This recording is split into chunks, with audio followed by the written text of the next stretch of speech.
From Hospital Sketches by Louisa May Alcott. Hardly was I settled again when the inevitable bowl appeared, and its bearer delivered a message I had expected yet dreaded to receive. "John is going, Mom, and wants to see you if you can come. The moment this boy is asleep, tell him so, and let me know if I am in danger of being too late." My Ganymede departed, and while I quieted poor Shaw, I thought of John. He came in a day or two after the others, and one evening, when I entered my pathetic room, I found a lately emptied bed occupied by a large fair man with a fine face, and the serenest eyes I ever met. One of the earlier comers had often spoken of a friend who had remained behind, that those apparently worse wounded than himself might reach a shelter first. It seemed a David and Jonathan sort of friendship. The man fretted for his mate, and was never tired of praising John High's courage, sobriety, self-denial, and unfailing kindliness of heart, always winding up with "He's an out fine feller, Mom, you see if he ain't." I had some curiosity to behold this piece of excellence, and when he came, watched him for a night or two before I made friends with him, for to tell the truth, I was a little afraid of the stately-looking man, whose bed had to be lengthened to accommodate his commanding stature, who seldom spoke, uttered no complaint, asked no sympathy, but tranquilly observed what went on about him, and as he lay high upon his pillows, no picture of dying statesman or warrior was ever fuller of real dignity than this Virginia blacksmith. A most attractive face he had framed in brown hair and beard, comely featured and full of vigor, as yet unsubdued by pain, thoughtful, and often beautifully mild, while watching the afflictions of others, as if entirely forgetful of his own. His mouth was grave and firm, with plenty of will and courage in its lines, but a smile could make it as sweet as any woman's, and his eyes were child's eyes, looking one fairly in the face, with a clear, straightforward glance, which promised well for such as placed their faith in him. He seemed to cling to life, as if it were rich in duties and delights, and he had learned the secret of content. The only time I saw his composure disturbed was when my surgeon brought another to examine John, who scrutinized their faces with an anxious look, asking of the elder, "Do you think I shall pull through, sir?" "I hope so, my man." And as the two passed on, John's eye still followed them with an intentness which would have won a clearer answer from them had they seen it. A momentary shadow flitted over his face. Then came the usual serenity, as if in that brief eclipse he had acknowledged the existence of some hard possibility, and asking nothing, yet hoping all things, left the issue in God's hands with that submission which is true piety. The next night, as I went my rounds with Dr. P., I happened to ask which man in the room probably suffered most, and to my great surprise, he glanced at John. "Every breath he draws is like a stab, for the ball pierced the left lung, broke a rib, and did no end of damage here and there, so the poor lad can find neither forgetfulness nor ease, because he must lie on his wounded back or suffocate. It will be a hard struggle, and a long one, for he possesses great vitality, but even his temperate life can't save him. I wish it could." "You don't mean he must die, doctor?" "Bless you, there's not the slightest hope for him, and you'd better tell him so before long. Women have a way of doing such things comfortably, so I leave it to you. He won't last more than a day or two at furthest." I could have sat down on the spot and cried heartily if I had not learned the wisdom of bottling up one's tears for leisure moments. Such an end seemed very hard for such a man, when half a dozen worn-out, worthless bodies round him were gathering up the remnants of wasted lives, to linger on for years, perhaps burdens to others, daily reproaches to themselves. The army needed men like John, earnest, brave, and faithful, fighting for liberty and justice, with both heart and hand, true soldiers of the Lord. I could not give him up so soon, or think with any patience of so excellent a nature robbed of its fulfillment, and blundered into eternity by the rashness or stupidity of those at whose hands so many lives may be required. It was an easy thing for Dr. P. to say, "Tell him he must die," but a cruelly hard thing to do, and by no means as comfortable as he politely suggested. I had not the heart to do it then, and privately indulged the hope that some change for the better might take place, in spite of gloomy prophecies, so rendering my task unnecessary. A few minutes later, as I came in again with fresh rollers, I saw John sitting erect with no one to support him, while the surgeon dressed his back. I had never hitherto seen it done, for having simpler wounds to attend to, and knowing the fidelity of the attendant, I had left John to him, thinking it might be more agreeable and safe, for both strength and experience were needed in his case. I had forgotten that the strong man might long for the gentler tendance of a woman's hands, the sympathetic magnetism of a woman's presence, as well as the feebler souls about him. The doctor's words caused me to reproach myself with neglect, not of any real duty perhaps, but of those little cares and kindnesses that solace homesick spirits and make the heavy hours pass easier. John looked lonely and forsaken just then, as he sat with bent head, hands folded on his knee, and no outward sign of suffering, till looking nearer I saw great tears roll down and drop upon the floor. It was a new sight there, for though I had seen many suffer, some swore, some groaned, most endured silently, but none wept. Yet it did not seem weak, only very touching, and straightway my fear vanished, my heart opened wide, and took him in, as gathering the bent head in my arms, as freely as if he had been a little child, I said, "Let me help you bear it, John." Never on any human countenance have I seen so swift and beautiful a look of gratitude, surprise, and comfort as that which answered me more eloquently than the whispered, "Thank you, Mom, this is right good, this is what I wanted." Then why not ask for it before? I didn't like to be a trouble, you seemed so busy, and I could manage to get on alone. You shall not want it any more, John. Nor did he, for now I understood the wistful look that sometimes followed me as I went out after a brief pause beside his bed, or merely a passing nod, while busied with those who seemed to need me more than he, because more urgent in their demands now. I knew that to him, as to so many, I was the poor substitute for mother, wife, or sister, and in his eyes no stranger, but a friend who hitherto had seemed neglectful, for in his modesty he had never guessed the truth. This was changed now, and through the tedious operation of probing, bathing, and dressing his wounds, he leaned against me holding my hand fast, and if pain wrung further tears from him, no one saw them fall but me. When he was laid down again, I hovered about him in a remorseful state of mind that would not let me rest, till I had bathed his face, brushed his bonny brown hair, set all things smooth about him, and laid a knot of heath and heliotrope on his clean pillow. While doing this, he watched me with the satisfied expression I so linked to see, and when I offered the little nosegay, held it carefully in his great hand, smoothed a ruffled leaf or two, surveyed and smelt it with an air of genuine delight, and lay contentedly regarding the glimmer of the sunshine on the green. Although the manliest man among my 40, he said yes, Mom, like a little boy, received suggestions for his comfort with the quick smile that brightened his whole face, and now and then, as I stood tidying the table by his bed, I felt him softly touch my gown, as if to assure himself that I was there. Anything more natural and frank I never saw, and found this brave John as bashful as brave, yet full of excellences and fine aspirations, which, having no power to express themselves in words, seemed to have bloomed into his character and made him what he was.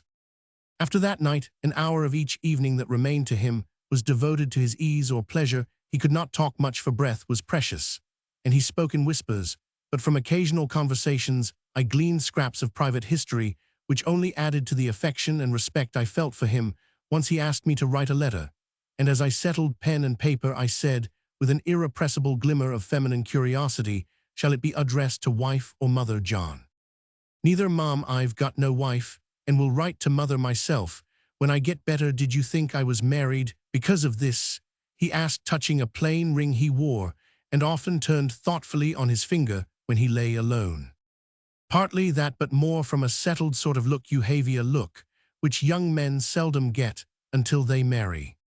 "I don't know that, but I'm not so very young, Mom, 30 in May, and have been what you might call settled this 10 years. For mother's a widow, I am the oldest child she has, and it wouldn't do for me to marry until Lizzie has a home of her own, and Laurie's learned his trade, for we're not rich, and I must be father to the children and husband to the dear old woman if I can."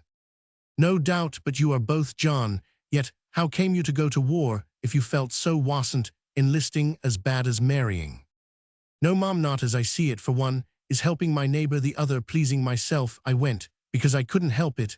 I didn't want the glory or the pay, I wanted the right thing done. And people kept saying the men who were in earnest ought to fight. I was in earnest, the Lord knows. But I held off as long as I could, not knowing which was my duty. Mother saw the case, gave me her ring to keep me steady, and said go, so I went." A short story and a simple one, but the man and the mother were portrayed better than pages of fine writing could have done it. Do you ever regret that you came when you lie here suffering so much? Never, Mom, I haven't helped a great deal, but I've shown I was willing to give my life, and perhaps I've got to, but I don't blame anybody. And if it was to do over again, I'd do it. I am a little sorry I wasn't wounded in front. It looks cowardly to be hit in the back, but I obeyed orders, and it doesn't matter in the end, I know. Poor John, it did not matter now, except that a shot in front might have spared the long agony in store for him. He seemed to read the thought that troubled me as he spoke so hopefully, when there was no hope, for he suddenly added, "This is my first battle. Do they think it's going to be my last?" "I'm afraid they do, John."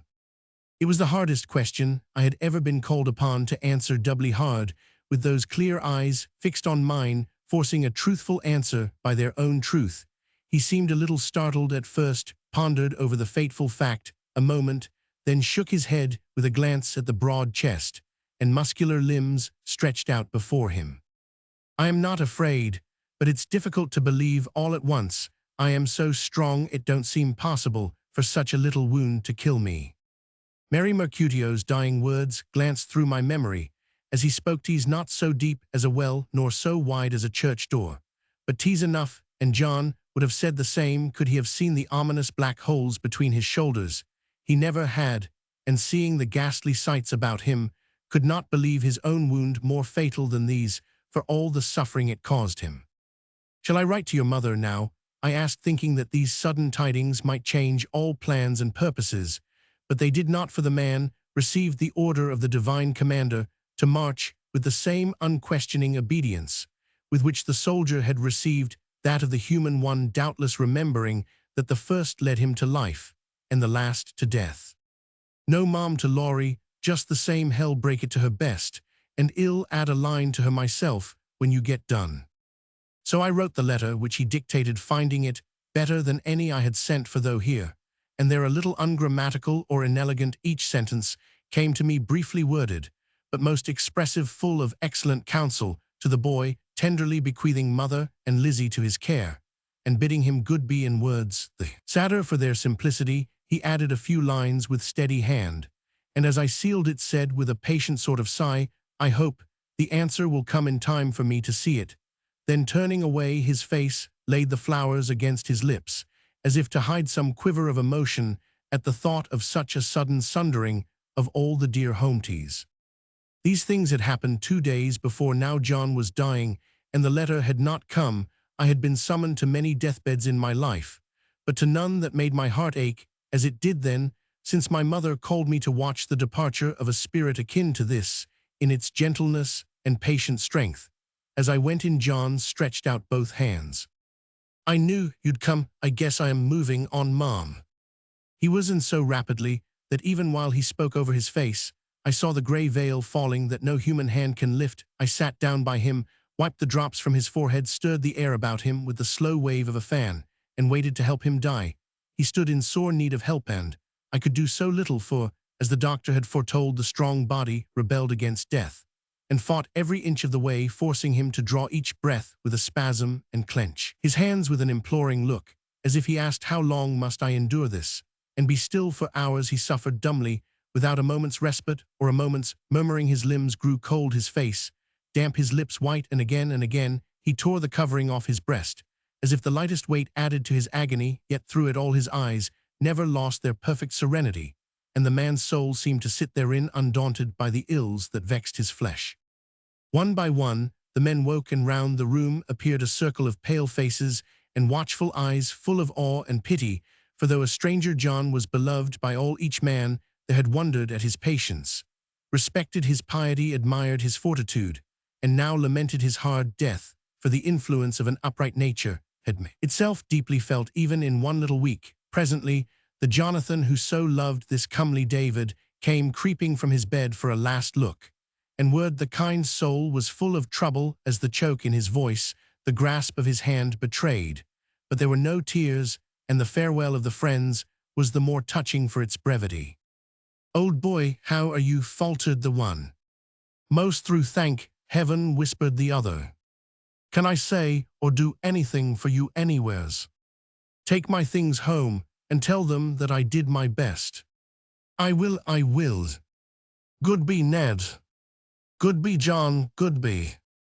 They kissed each other tenderly as women, and so parted, for poor Ned could not stay to see his comrade die. For a little while there was no sound in the room, but the drip of water from a stump or two and John's distressful gasps as he slowly breathed his life away.